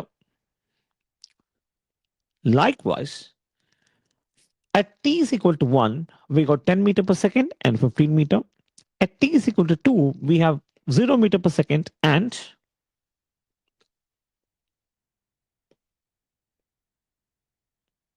the corresponding 20 meter. Okay, so on and so forth. So what we will do is we will plot the values like this for dt, which means dt is equal to 0.20 seconds. We pause the motion every 0.20 seconds. So we take a snapshot at each pause, which means at every 0.20 seconds, we will find out the corresponding velocity and the position, distance, displacement of the object throughout this vertical projectile. How? First, we will start at t is equal to 0, which exactly is the launch moment. And then t is equal to 0 will be increased by t is equal to 0.20, 0.40, 0.60, and adding 0.80, 1, 1.2, 1.4, etc. And at each time, we'll substitute the value of t into vt to get velocity, to yt to get displacement as well. Okay. Now, once we have this, we will write this in the form of a table and evaluate. I mean, we'll write dt is equal to 0.2, put inside a table, put in a row, and then we'll keep on evaluating this till the complete motion of the vertical projectile happens. And then we will tabulate the whole values. And then using y-axis, x-axis in these values, we will try to understand multiple graphs. Okay. So say, for example, this is what we have. Time dt 0.20, 0.40, 0.60. The time interval between these instances is 0.20, which is dt. The corresponding displacement y in meter, the corresponding velocity, for example, at the launch instant, displacement is zero because the object is still on the ground and the launch velocity is 30 meter per second from the ground. Whereas when it is at the top, at time t is equal to 3 seconds, at the top, the velocity is equal to zero. Why? Because the object is momentarily at rest and the corresponding displacement is 45 meters.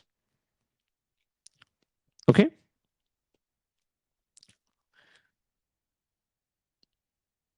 Similarly, we have the same for downward motion as well. Now, if we plot the velocity time out of this, if we select the velocity time data from the table we just got now, if we plot only time and velocity, right?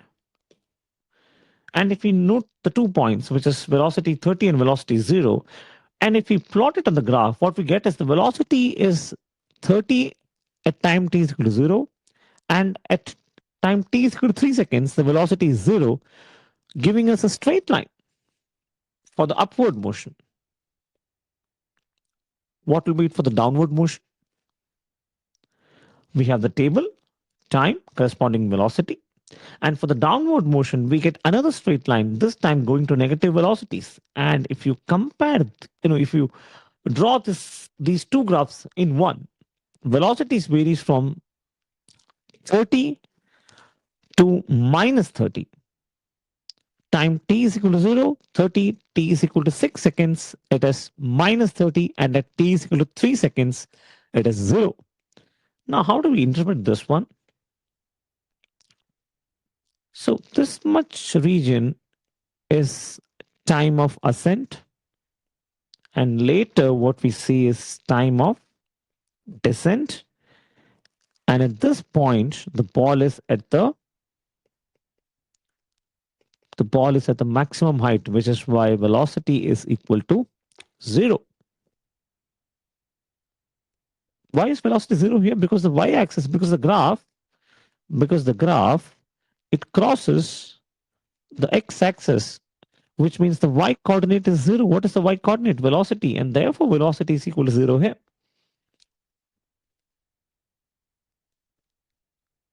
Okay.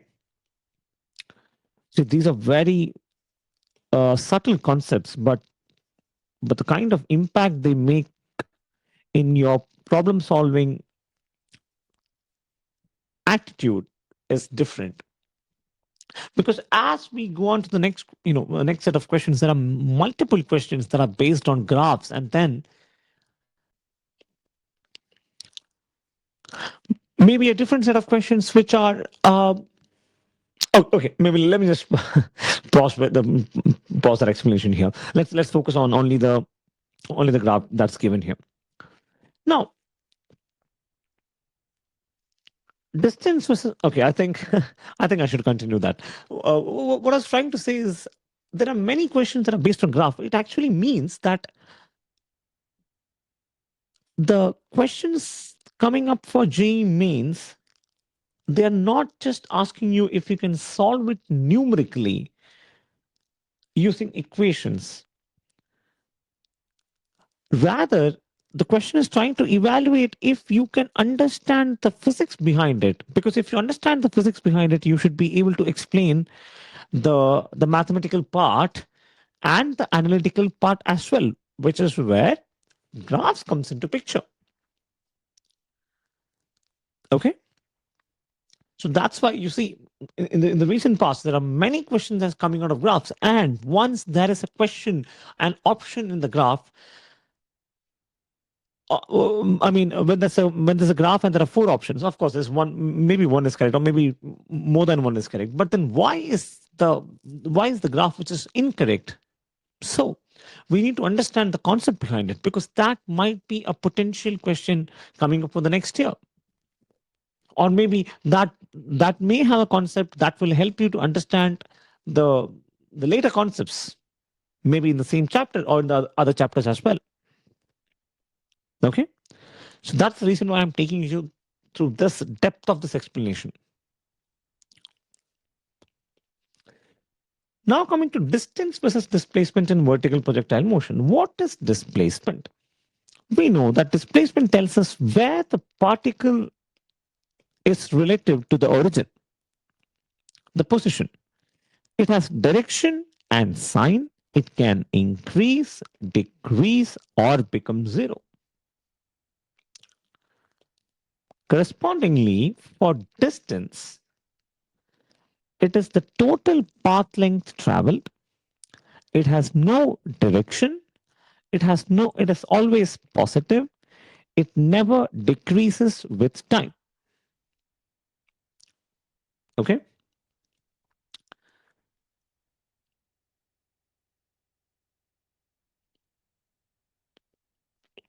If we calculate the displacement for the upward motion, which is from 0 to 3 seconds, the position of the object is such that it moves away from the origin. So, yes, y will increase from 0 meter to 45 meter. This comes from the table.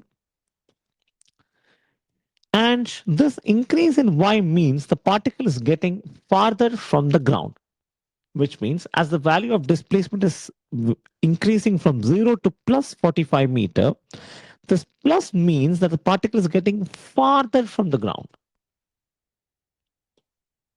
Okay. Okay, wait. Let me just ask you another question here. What would this mean if it is negative 45 meter? That is near to the ground? Or is it something else?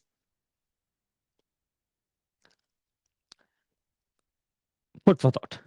Now, for the downward motion from 3 to 6 seconds, something which is very important. I want all of you guys to make sure that you clarify this concept here. Okay. At the highest point, when time t is equal to 3 seconds, y is equal to plus 45 meter, which means the ball has traveled a vertical displacement of 45 meter from the ground. Okay.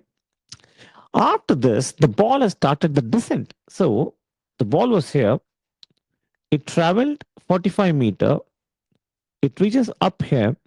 And then the direction of velocity changes. It was going up like this. Now it's coming down, right?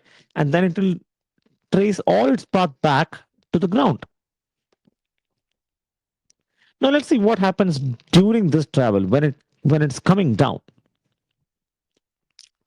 Now, as the ball comes down, it is getting closer to the ground, which means the origin, the reference. Therefore, its displacement from the ground reduces. I didn't say the displacement becomes negative. I said that the displacement becomes smaller in values. It is reducing. Therefore, when the object is coming down, y will decrease from what? From 45 plus 45, not to minus 40, rather to plus 40, plus 30, and eventually to 0. Therefore, the answer to the previous question. So, yes, displacement decreases from 45 meter to 0 meter. It does not become negative. Why? Because the particle never goes below the origin. Displacement is negative only if the particle is below the origin. And what is the origin here? The ground. So displacement is negative only if the particle goes below the ground, if that makes sense.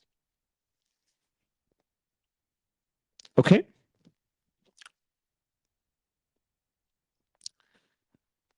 Right. Now,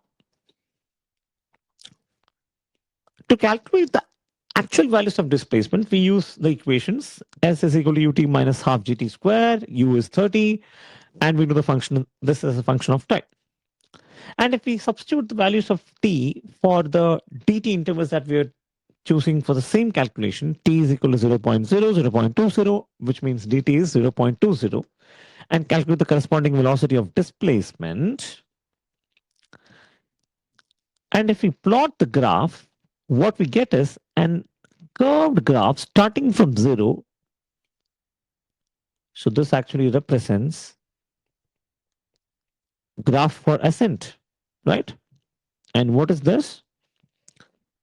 This here is the maximum height, the H max.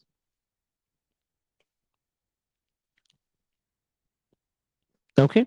And of course, you know that this is equal to u square by u square by 2g. What is u? It is 30. So this is 30 times 30 divided by 2 into g is 2 into 10. 10 by 10, 30 times 3 is 90. 90 by 2 is 45. Again, you get 45 as the maximum height. So H max here is equal to 45, right? So yes, this was the kind of, assessment that I was trying to tell you, that the analytical part of, or rather analysis of graph, that's really important when it comes to GE means, for that matter, the process of learning physics in itself.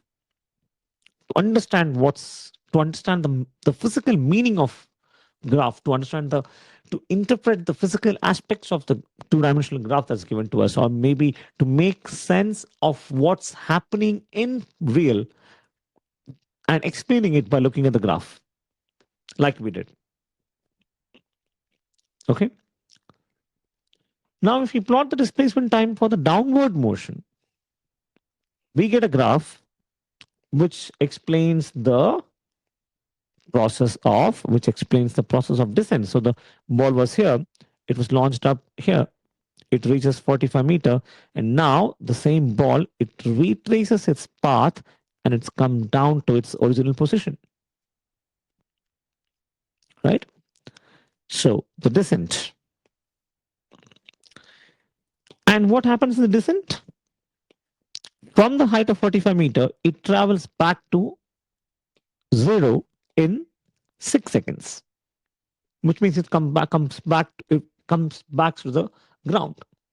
So if you consider the complete motion, what you see is a parabolic curve here, starting from zero, reaching to a height of 45-meter, and then coming back to the ground at time t is equal to 6 seconds. Okay. Now, what will be the case for distance for the same calculation? The setup is same, which means it's a one-dimensional motion, it's a vertical motion, it's a vertical projectile motion. It is launched at 30 meter per second. Acceleration is still acting downwards. The ground is origin. It is thrown upwards. All those calculations remains the same. What varies then? Time of flight is 6. Maximum height attained is 45 meter. The corresponding time is t is equal to 3. Does this affect the calculation of distance by any chance? Now, very important.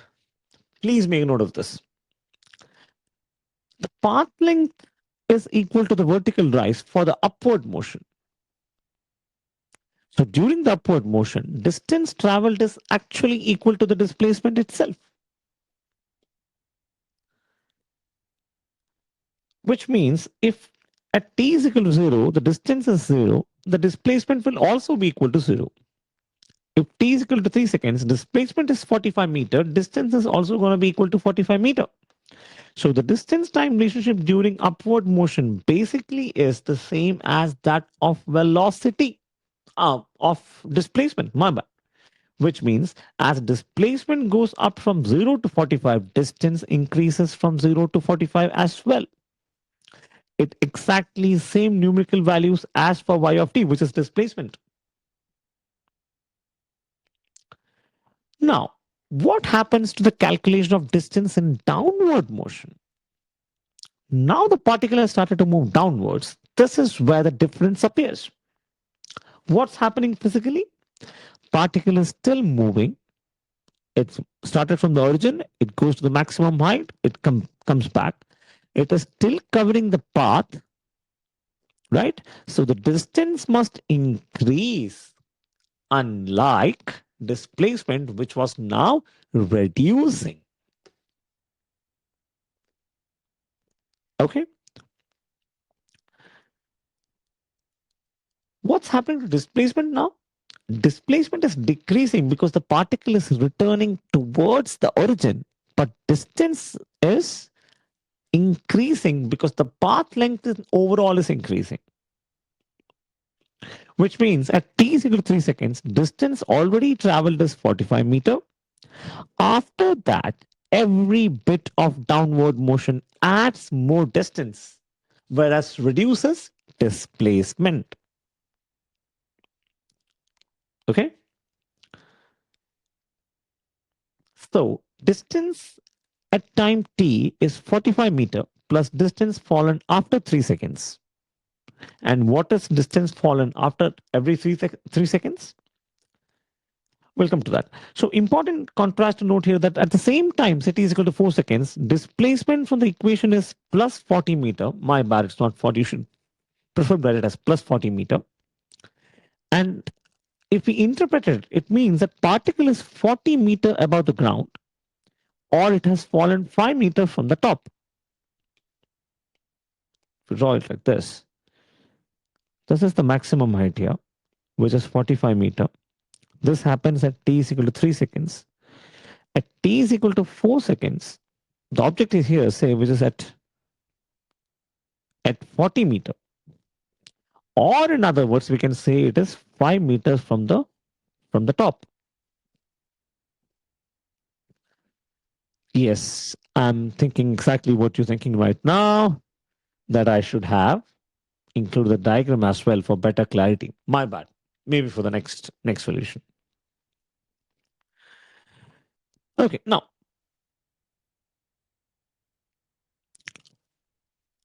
another question that would come to your mind now is why is there no single distance equation like we have for displacement, which is y of t is equal to 30t minus 5t squared?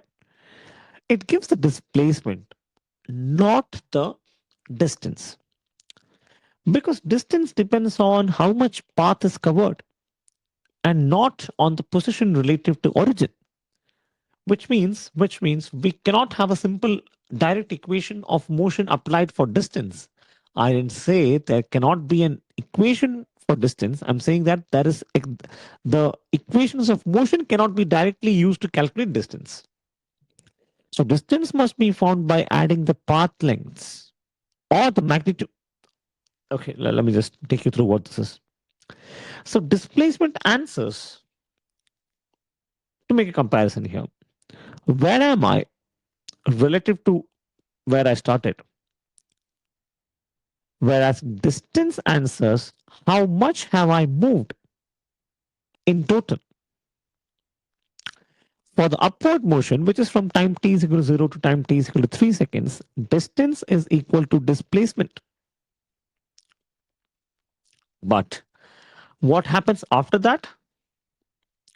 For the downward motion from 3 is equal to t is equal to 3 seconds to 6 seconds, distance increases with 45 meter plus 45 minus yt, which gives us the equation as 90 minus y of t. Okay? Now, this is the distance time graph for the upward motion, the values and the graph. What do you think will be the case for distance time graph for the downward motion? Will it come down? Exactly, it shouldn't be coming down, as in the case of displacement time graph, where the graph exactly was symmetric.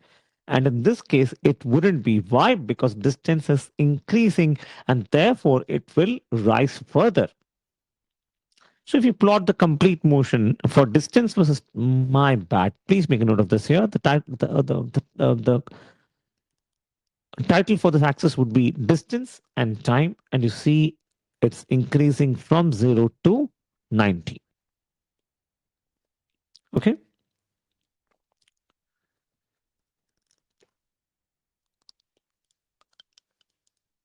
And finally, we come to the option that we have in the question, right? Which is the velocity displacement.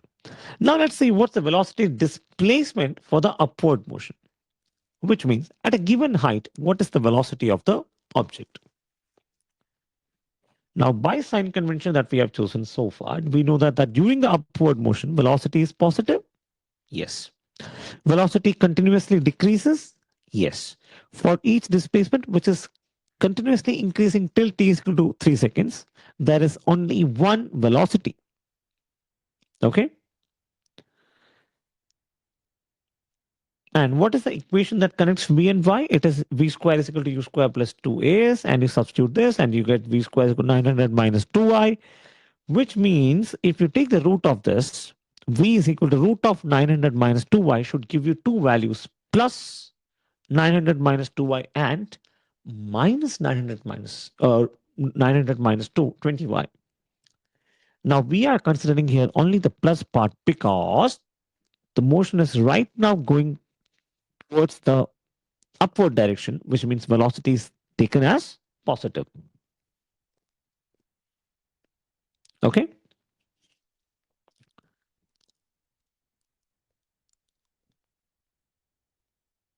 So this is the table and graph for velocity displacement for vertical projectile.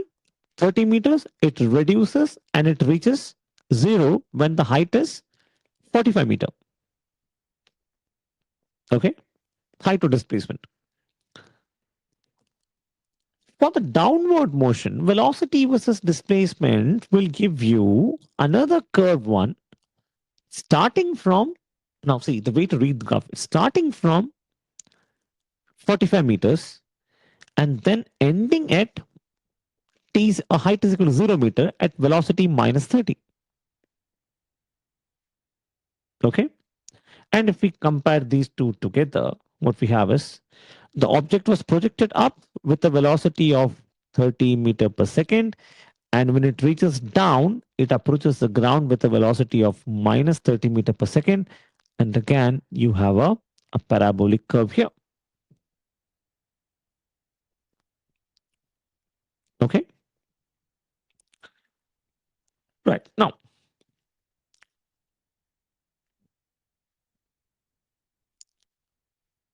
the question, the actual question, which is, can this velocity displacement graph ever be a perfect circle for a vertical projectile?